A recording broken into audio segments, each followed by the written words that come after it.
오늘 말씀의 제목은 목적이 있다, 그런 제목입니다. 이 출애굽기 3장 말씀을 통하여 나에게 또 우리 민족에게 우리 가정에 목적이 있다 말씀으로 적용을 하기를 원합니다. 첫째 살펴볼 것은 가시입니다. 가시는 찌르죠. 찔리면 아픕니다. 그래서 성경에 이 가시가 나올 때 고통, 고난, 또 뭐 질병, 그렇게 볼 수가 있는데요. 2절 말씀에 가면 그 모세에게 여호와의 사자가 나타나서 말씀을 하죠. 그 하나님께서 직접 하시는 말씀입니다. 2절 말씀을 우리 다 같이 읽겠습니다. 여호와의 사자가 떨기나무 불꽃 가운데서 그에게 나타나시니라. 그가 보니 떨기나무에 불이 붙었으나 사라지지 아니하는지라. 여호와의 사자가 그렇게 되어 있고요. 그 다음에 떨기나무, 그렇게 개역 성경에 번역이 되어 있는데요. 떨기나무, 그 떨기나무에 불꽃이 타고 있었습니다. 떨기나무 이렇게 되어 있는데, 모세가 지금 이집트 땅에서 도피하여서 장인 처가살이를 40년 동안 하고 있는데, 그 40년 무렵에 하나님께서 모세에게 나타나셨는데, 어디서 나타나셨는가? 바로 떨기나무예요. 떨기나무. 그래서 어떤 번역에는 보면은 떨기 가시나무, 그렇게 되어 있는데, 그림을 한번 보시기 바랍니다. 떨기나무도 이제 종류가 뭐 여러 가지겠습니다만은, 대개 이 떨기나무는 그 번역대로 떨기 가시나무예요. 떨기 가시나무. 어떤 수도원에 저렇게 이 구약 성경에 나오는 이 성지의 나무, 식물을 상징하는 그 떨기나무를 저렇게 심어서 자라게 했는데요. 영어 번역에 보면 부시, 그렇게 되어 있습니다. 이 부시라고 되어 있는데, 저렇게 떨기나무가 자라고 있는데 상당히 많이 자랐죠. 그러나 저 속에 가만히 보면은 가시가 있다는 것을 알 수가 있습니다. 가시. 그러면 왜 하나님께서 모세에게 나타나실 때 이 떨기나무의 임재의 상징으로, 하나님 임재의 상징으로 그 불꽃이 이렇게 일어나게 하셨는가? 그 떨기 가운데 이 가시가 아주 중요한 맥락이 되겠습니다. 가시. 그 가시에 대해서 알려면 9절에 나와 있어요. 9절. 우리 9절을 다 같이 읽겠습니다. 이제 이스라엘 자손의 부르짖음이 내게 달하고 애굽 사람이 그들을 괴롭게 하는 때도 내가 보았노니. 하나님께서 보았다, 그렇게 말씀합니다. 하반절에 보시면요. 그들을 괴롭게 하는, 거기 그들은 바로 이스라엘 백성들이 되겠습니다. 이스라엘 백성들을 괴롭게 하는 학대도 하나님께서 보셨다. 그래서 2절에 나오는 가시는 괴로움을 당하는 이스라엘 백성들, 압제를 당하는 거죠. 또 학대다, 그렇게 하나님 말씀하셨는데요.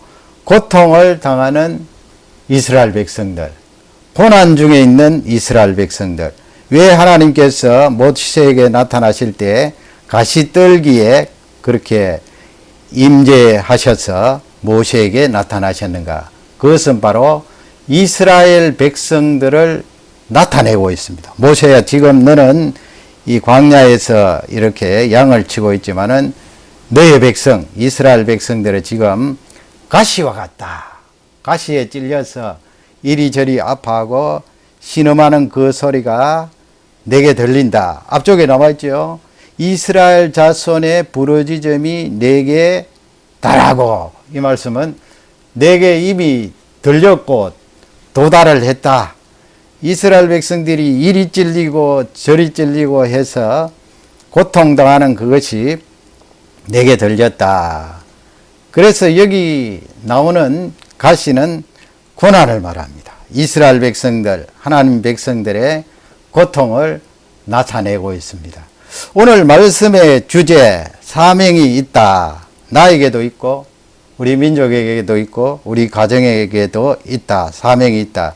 이렇게 말할 때 우리는 이 환경 상황을 많이 따지고 생각을 합니다.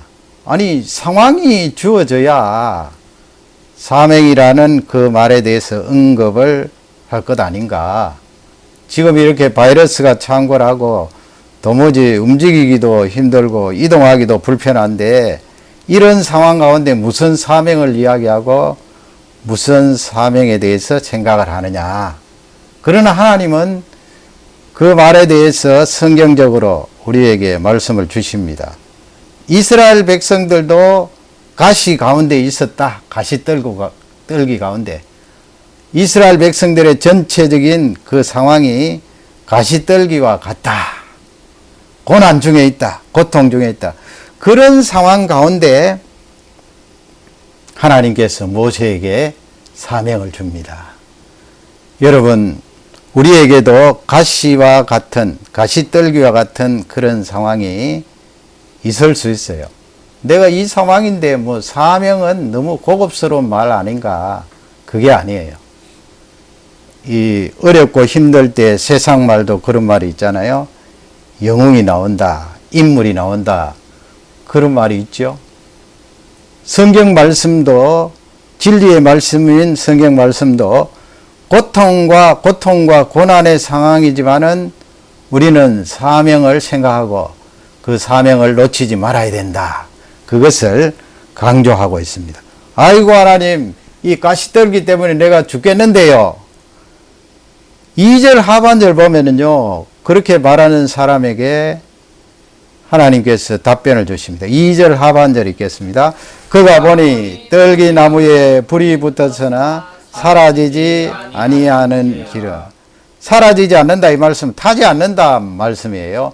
burn up, 타지 않는다. 참 희한하잖아요.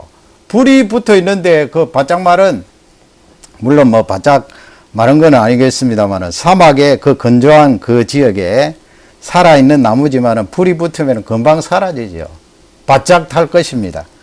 그러나 모세가 가까이 가서 가만히 보니까 불은 붙어서 훌훌 타고 있는데 타지 않더라는 거예요. 이게 바로 힌트입니다. 아니, 하나님 아버지, 이런 고난 중에 사명에 대해서 우리가 생각할 겨를이 없습니다. 내가 이 가시떨기 때문에 죽겠습니다. 내 상황에 짓눌려서 압제를 받고 있습니다. 그러나 하나님 우리에게 말씀합니다. 모세가 본 것처럼 이렇게 가시떨기가 불이 붙어 있는데 하나님이 임재하셨으므로 그 가시떨기는 타지 않더라. 그러므로 여러분, 우리가 이 고통과 고난 가운데 있다 할지라도 우리 존재 자체가 사라지지 않는단 말씀이에요. 그 고통과 고난 때문에 몰수하고 타 죽지 않는다. 그런 말씀입니다. 이런 어렵고 힘든 상황 가운데서도 반드시 사명을 생각하고 그 사명을 이행하는 우리가 되어야 될 줄 확신합니다. 그러면 두 번째 이제 우리에게 주시는 말씀은 사명입니다. 사명, 할 일. 뭐 쉬운 말로 바꾸면 우리의 할 일이죠. 할 일. 우리가 이 세상에 살아가는데 할 일이 있단 말이에요. 할 일. 그것이 바로 하나님이 나에게 주신 사명인데, 잠언서 말씀에 보면은요, 잠언서 6장 6절 잘 아시는 말씀이죠. 다 같이 한번 읽겠습니다. 게으른 자여, 개미에게로 가서 그에게 하는 것을 보고 지혜를 얻으라. 아멘. Go to the ant. 개미에게로 가라. 뭘 하려고 하나님 개미에게로 가라고 합니까? 그들이 하는 것을 자세히 보고 그 속에서 네가 얻을 지혜가 있다. 이 말씀이에요. 7절 읽겠습니다. 7절입니다. 개미는 두령도 없고 간역자도 없고 주권자도 없으되, 이게 반복 강조예요. 개미는 두령도 없다. 커맨더. it has no commander 그렇게 돼 있죠. 군대로 말하면 사령관이 없다는 거예요. 사령관이 없다. 간역자도 없다. 오버시어 간역자 감독하는 사람 일을 시켜놓고 지금식으로 말하면 매니저죠. 매니저도 없고 그 다음에 주권자도 없다. 룰러 주권자도 없지만은 강조잖아요. 계미는 어떤 감독하거나 다스리는 그런 존재가 없지만은 우리 사람은 있잖아요. 정치적으로 사회적으로 또 우리를 또 법률적으로 이렇게 우리가 해야 될 그 범주들을 정해주고 그 속에서 우리가 어기지 않고 움직이게 되는데요. 계미는 그런 것이 없다는 것입니다. 8절 말씀 보세요. 그런 그 감독하거나 다스리는 존재도 없는데 8절에 보면 다 같이 읽습니다. 먹을 것을 어두움 동안에 예비하며 추수 때에 양식을 모으느니라. 참 기가 막히죠. 먹을 것을 여름 동안에 열심히 일해서 프로비전 준비를 해서 이 가을철에 추수 때에 양식을 모으고 겨울철에 지낼 수 있도록 그렇게 제장을 한. 그 일본 학자 가운데 어느 학자가 이 개미에 대해서 뭐 파브르 불란스 학자도 있습니다만은 근래에 그렇게 연구를 해봤는데 개미를 그냥 임의적으로 잡아서 한 곳에 이렇게 살도록 그렇게 했는데요. 이 개미를 가만히 관찰하니까 그 일이 딱 분담이 잘 되어 있다는 거예요. 어떤 개미는 열심히 먹이를 옮기는 개미도 있고 어떤 개미는 솔저 병정 개미도 있다는 거예요. 병정 개미. 또 어떤 개미는 망을 보는 파수꾼 역할을 하죠. 망을 보는 개미도 있더라는 거예요. 그리고 이 수컷 개미가 숫자가 훨씬 적어요. 왜 그런가 하면 이 수컷 개미는 짝짓기를 하고 나서 죽는답니다. 그러니까 암컷 개미가 훨씬 많은 거죠. 또 여왕 개미 있죠. 여왕 개미.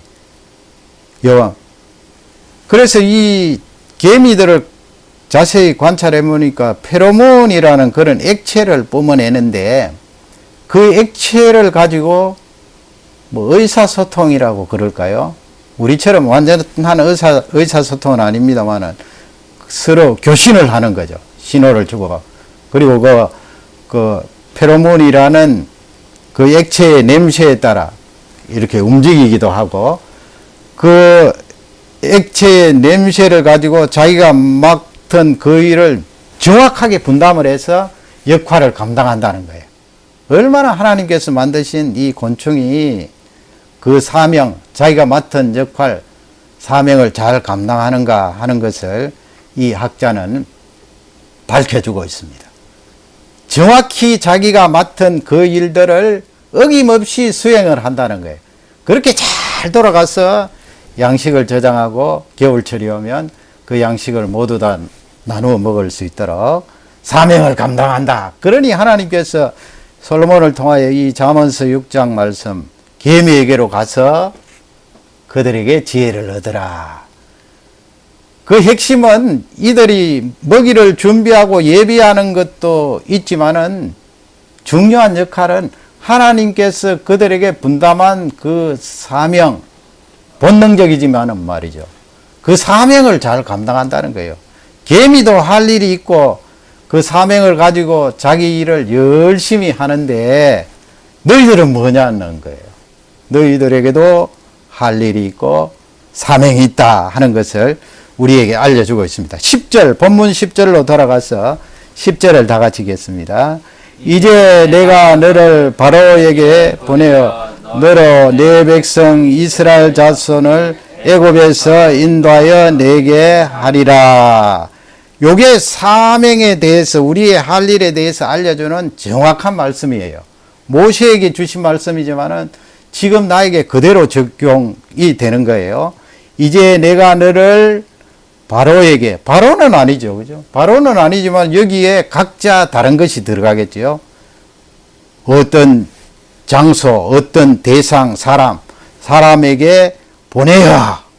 그 사명이란 것은 하나님께서 나를 파송하셨다. 그런 개념이 들어있는 거예요. 공연히 내가 이 세상에 온 것이 아니고 하나님이 나를 보내셨다. 바로에게 보내요. 그 다음에 구체적인 일은 뭐예요? 왜 하나님 나에게 사명을 주셨습니까? 그 사명의 내용이 무엇인가요? 물을 때 하반절 보면 너로 내 백성 이스라엘 자손을 이집트 애굽에서 인도하여 내게 하리라. 모세의 사명은 무엇입니까? 나의 백성 이스라엘 백성을 인도하라. 이집트 땅에서. 그게 사명이에요. 우리 각자가 이집트 땅에서 이스라엘 백성들을 인도하는 내용은 아닙니다만은 각자가 하나님께서 보내신 그 내용이 있어요. 그게 바로 사명이다. 인도하라. 그게 바로 하나님이 나에게 보내신 사명이다 하는 것을 성경은 우리에게 잘 알려주고 있습니다. 그러면 말이죠. 여러분, 왜 민수기도 보면 12장, 13장 넘어가면 이 모세가 이스라엘 백성들 200만 명 정도 되는 사람들을 이끌고 나갈 때 그 모세의 형 아론 또 누이 미리암이 원망했잖아요. 모세 너만 뭐 이스라엘 백성들을 좌지우지하고 너만 지도자냐. 너만 지도자냐. 너 말만 다 따라야 되느냐. 그렇게 모세를 향하여 반기를 들 때 하나님이 굉장히 싫어하셨어요. 그 말 가운데는 미리암과 아론 말 가운데 도대체 우리는 뭘 하느냐 그런 내용 아니에요. 우리도 너랑 물론 뭐 거기서 내용은 또 이 구스 여인 때문에 그렇게 반기를 들었습니다만 구체적으로 그 속에 미리암과 아론 속에 있었던 그런 마음이 우리가 간접적으로 헤아려 볼 수가 있어요.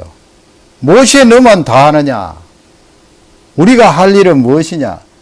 여러분 우리도 마찬가지예요. 모세는 그렇게 한 시대의 위대한 인물로서 하나님께서 보내시고 또 하나님께서 인도하라 그렇게 사명을 주셨는데 우리 개개인에게 그렇게 크고 또 귀한 일들을 맡기셨습니까?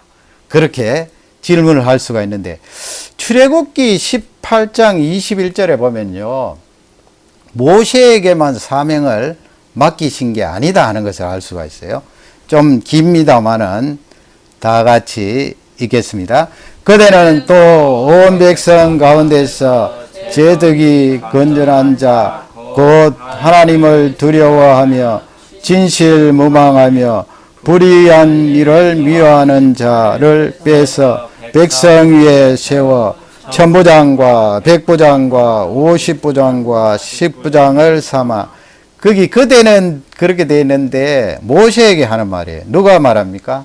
모세의 장인어른 father-in-law 합니까? 장인어른이 모세에게 자네는 또 온 백성 가운데서 사람을 뽑아라 이 말씀이에요. 신앙이 있고 지혜가 있는 사람 또 성실한 사람 그런 사람을 뽑는데 천부장, 백부장, 센투리안, 백부장 그 다음에 50부장, 10부장 거기 1150 이건 숫자예요. 숫자 1000사람의 지도자 100사람의 지도자 50사람의 지도자 10사람의 지도자 그렇게 나누어서 모세가 혼자 200만 되는 사람들 다 이렇게 사정을 듣고 상담을 하고 재판을 하려니까 사람이 견딜 수가 있어요.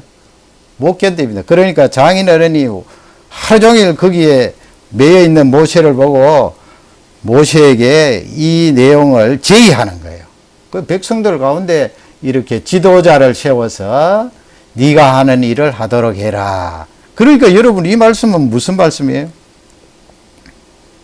개개인에게 다 사명이 있다는 말씀이에요. 모세는 전체를 인도하고 리드하는 그런 사명이 있지만은 그 200만 명 가운데 10사람을 다스리는 사람이 있고 뭐 여기는 안 나와 있습니다만은 뭐 하다못해 한 사람을 멘토로 그렇게 리더하는 사람도 있을 것이고 그렇지 않겠어요? 5사람 하는 사람도 있을 것이고 요즘식으로 말하면 말이죠. 그렇게 우리의 개개인에게는 그 사람 숫자 200만 또 1000명, 500명 그것이 중요한 것이 아니고 개개인에게 사명이 있다. 할 일이 있다. 이 말씀을 우리에게 알려주고 있습니다. 여러분, 그 다음에 사진 보시면은 이 자매님 잘 아시죠? 오프라 윈프리라는 자매님인데, 요즘은 뭐 좀 뜸한 것 같아요. 그러나 한창, 이 자매님이 날린 적이 있었죠. 자기 자서전을 쓰면서 그렇게 사명이 있다라는 그런 주제가 있어요. 사명이 있다. 뭐 자기에게 사명이 있다는 말씀이죠.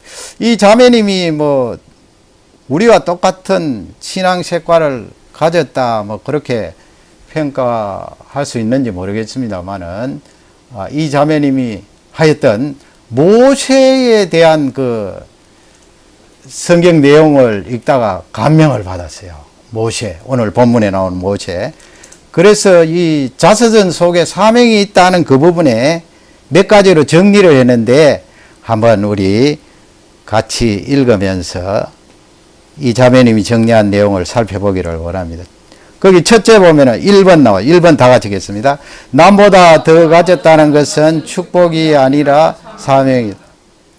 우리가요, 남보다 더 많이 가진 돈, 건강, 지혜, 남보다 더 많이 가진 거 많이 있을 거 아니에요. 그거 축복이다. 하나님이 나에게 준 축복이다. 거기서만 끝나지 말라는 거예요. 이 자매님의 주장은. 왜 하나님이 너에게 돈을 많이 주셨겠느냐? 왜 그렇게 재능을 많이 부어 주셨겠느냐? 왜 머리를 좋게 했겠느냐? 아니면 머리는 안 좋아도 그냥 끈질기게 밀어붙이는 인내력. 그럼 남보다 많이 가진 거 아니에요?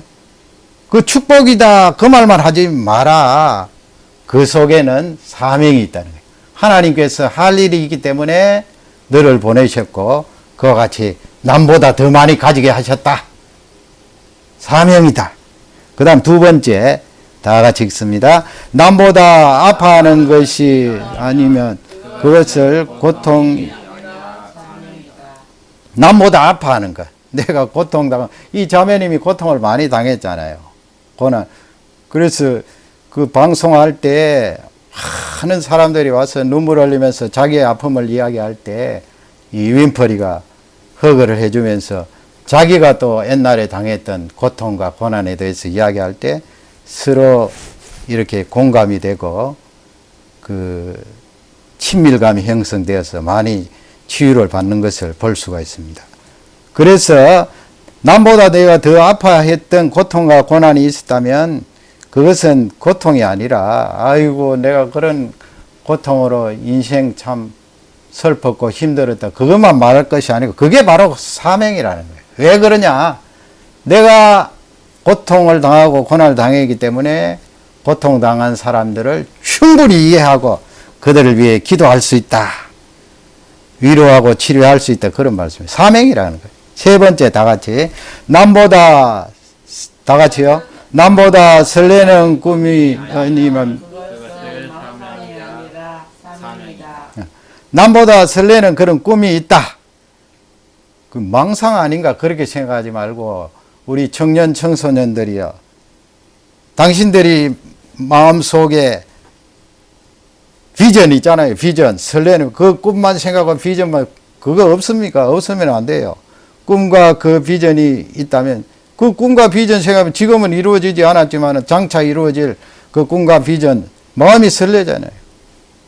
그것이 망상이냐? 망상이 아니고 하나님 말씀 읽다가 기도하다가 그 꿈과 비전을 받았다면 그 설레는 꿈과 비전은 바로 사명이다. 얼마나 좋은 말씀이에요. 네 번째 다 같이 읽겠습니다. 남보다 부담되는 어떤 것이 있다면 그것은 남보다 부담되는 것. 각자 다르겠죠. 부담되는 것이 있다면 그것은 바로 사명이다 하는 것을 이 자매님이 이야기를 했어요. 사도 바울은 고린도전서 9장 26절 보면은요. 그런 말씀을 하셨어요. 이 부분은 이제 사명에 대해서 하시는 말씀이죠. 할 일. 사도 바울이 할 일, 사명. 다 같이 26절 그러므로 내가 덜음질을 하기를 항방 없이 아니요. 예. I do not run 그랬죠. Like someone running. 그 다음에 뭐예요? aimlessly. aimlessly가 뭐예요? Without direction, intention, without purpose. 오늘 영어 타이틀처럼 의도하는 게 없어요. 의도하는 게 없어요. 의도하는 게 없어요. 하는 것이 왜 없습니까? 목적이 없어요. 목적. aimlessly. 목적이 없어요. 목적이 없으니까 방향 없이 그냥 달리는 거예요. 방향 없이 달리면 되겠습니까? 마라돈 선수가 41.19km 달리는데 엉뚱한 방향으로 달리면 어떻게 돼요? 아무리 1등으로 달려도 소용없어요. 이탈하면은 그럼 페널티가 주어져서 입상을 못하는 거예요. 이 말씀은 사도 바울이 달리기를 하는데 내가 사명을 감당하는데 하나님이 주신 그 의도, 하나님이 주신 디렉션, 그 방향을 가지고 목적을 가지고 나아간다는 거예요. 사명에 대해서 하는 말씀이에요. 하반절 보면 뭐라고 되어 있어요? 싸우기를 허공을 치는 것 같이 아니하리라. I do not fight like a boxer beating the air. 그렇게 되어 있어요. 허공을 쳐요. 박싱 선수가 허공을 자꾸 치면 어떻게 해요? 허공 치다가 그냥 카운터 펀치 맞아서 케어패 당하는데요. 이것도 마찬가지예요. 복싱 선수가 정확하게 상대방을 향하여서 그렇게 손을 내어 밀어야 되는데 내가 사명을 감당하는데 그냥 허공을 치는 것처럼 그렇게 할 일을 하지 않는다. 하나님이 나에게 보내신 그 일대로 정확하게 할 일 사명을 감당한다. 그 말씀이에요. 영어에 그렇게 영어 표현에 dirty is out of place 그런 말씀이 있어요. 추한 것은 자기 자리를 벗어난 것이다. 그런 말씀이에요. 추한 것은. 추한 것. 여러분, 이 가정에서 의왕을 거실에 놓아두고 거기에 뭐 여러 가지 돈 많은 사람들은 열대어, 뭐, 그 비싼 열대어 갖다 놓기도 하고, 뭐 아니면은 금붕어 이렇게 갖다 놓잖아요. 의왕에 이렇게 작은 수족관에 그렇게 금붕어가 아름다운 빛깔을 드러내면서 그렇게 숨을 쉬면서 왔다 갔다 하는데 얼마나 보기 좋아요. 그 고기 보면서 또 스트레스도 풀고 하나님이 주신 창조물에 대해서 감사하기도 하는데. 그런데 보세요. 아웃 오브 플레이스 하면은 그 금붕어가 불쩍 뛰쳐나와서 내 침대 위에 딱 올라가 있다고 생각해 보세요. 그거 아름다워요. 아이고 아름다운 금붕어야 같이 자자 그렇게 합니까? 아니에요. 금붕어가 비린내나는 금붕어가 의왕 속에 있을 때는 그렇게 아름답고 이뻤지만은 내 침대 위에 올라오면 그건 추한 거예요. 추워요. 그래서 그냥 짜증을 내면서 다시 집어넣고 이불 빨래 하겠지요. 여러분 우리가 텃밭이 있습니다. 그리고 이 들판에 나가면 하나님이 만드신 흙이 있죠. 흙. 우리 자신도 흙으로 그렇게 지어졌는데 그 흙을 말이죠. 흙을 떠다가 집안에 그냥 뿌려보세요. 집안에 뿌리면 그 좋아할 사람이 누가 있겠습니까? 특히 우리 주부들 흙이 집안에 막 뿌려져 있으면 난리가 나겠죠. 그 왜 그렇습니까? 흙이 그렇게 중요하고 우리 몸 자체도 흙이지만은 제자리에 있어야 되죠. 사명을 감당해야 되죠. 할 일을 해야 되지요. 사명을 감당하는 흙. 그건 너무나 아름답고 좋은 곡식과 식물들을 자라나게 하지만은 집안에 들어와 있으면 안 된다 하는 것을 각자 식물이나 무생물이나 다 사명이 있는데 특히 우리 사람은 하나님이 주신 사명이 있는데 그 사명대로 제자리에 있어야 된다 하는 것을 사도 바울이 말씀했습니다. 허공을 치지 않는다. 나는 목적 없이 나아가지 않는다. 방향이 있다. 목적이 있다. 그것을 알려주고 있습니다. 그래서 이 사도 바울은 로마서 14장 8절에 보면 이렇게 정리를 했어요. 우리가 어떻게 사는가? 다 같이 읽겠습니다. 우리가 살아도 주를 위하여 살고 주도 또 주를 위하여 죽나니 그러므로 사나 죽으나 우리가 주의 것이로라. 살아도 주를 위해 살고 죽어도 주를 위하여 죽는다. 그러므로 우리가 사나 죽으나 주의 것이로다. We belong to the Lord. 그렇게 되어 있죠. 우리는 주의 소유다. 그 말씀은 우리를 소유하신 하나님께서 나를 보내셨고 인도하라. 나에게 그 사명을 허락하셨습니다. 그러므로 내가 살아있는 목적도 사명 감당이고 또 죽는다 해도 그 죽는 것이 바로 사명 완수이다. 사나 죽으나 내가 예수 그리스도의 소유입니다 하는 그 고백을 사명에 대해서 우리에게 다시 한번 사도 바울이 강조하고 있습니다. 여러분, 그래서 우리 모두는 이 할 일, 하나님이 주신 사명을 가지고 이 세상을 살아가게 되는 것입니다. 마지막 세 번째로, 그러면 이루심, 제가 이 하나님 말씀을 전가하는데 여러분 이 맥락들은 본문은 달라도 다 비슷할 거예요. 제가 이런 맥락을 가지고 많이 말씀을 전하잖아요. 그 제가 의도대로 뭐 내가 짜집기를 해서 그냥 내가 조작을 해서 말씀을 전하는 것이 아니고요. 성령께서 저에게 주신 이 분량대로 이 방향으로 계속 말씀을 전가하게 하시니까 이게 제 설교의 맥락이에요. 하나님 아버지, 가시가 있을지라도 우리가 사라지지 않고 하나님이 주신 그 일들을 감당하는데 나에게는 참 힘이 없는 것 같습니다. 능력이 없는 것 같습니다. 그럴 때 하나님이 우리에게 주시는 메시지는 하나님이 이루신다는 거예요. 하나님이 이루신다. 하나님이 수행을 하신다. 14절 본문으로 돌아갑니다. 다 같이 우리 한 음성으로 읽겠습니다.